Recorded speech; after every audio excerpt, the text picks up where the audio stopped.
আসসালামু আলাইকুম।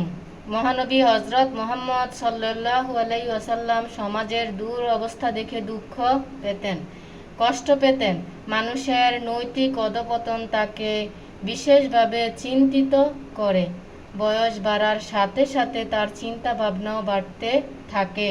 তিনি মক্কা থেকে 3 মাইল দূরে হেরা নামক পর্বতের নির্জন গুহায় আল্লাহর ধ্যানে মগ্ন থাকতেন। তার মনে নানা চিন্তা ও প্রশ্ন জাগত।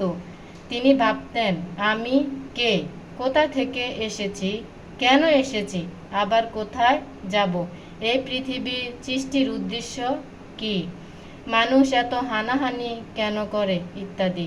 এভাবে মহানবী সাল্লাল্লাহু আলাইহি ওয়াসাল্লাম এর ধ্যান ও ইবাদত চলতেই থাকে।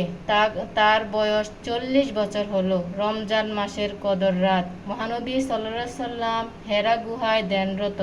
চারদিকে নীরব নির্জন। এমন সময় আধার গুহা আলোকিত হয়ে উঠল। আল্লাহর নির্দেশে ফেরেশতারা জিবরাইল আলাইহিস সালাম আল্লাহর মহান বাণী সর্বপ্রথম নিয়ে আসলেন।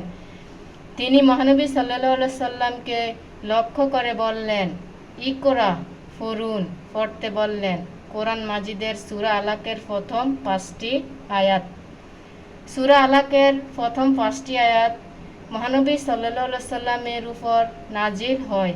আমি সূরা আলাকের প্রথম 5টি আয়াত তেলাওয়াত করে শোনাচ্ছি। বিসমিল্লাহির রহমানির রহিম। ইকরা বিসমি রাব্বিকাল্লাযী খালাক, খালাকাল ইনসানা মিন আলাক। ইকরা রাব্বুকাল আকরাম, আল্লাযী আল্লামা বিল কলম, আল্লামাল ইনসানা মা লাম ইয়ালাম। সাদাকাল্লাহুল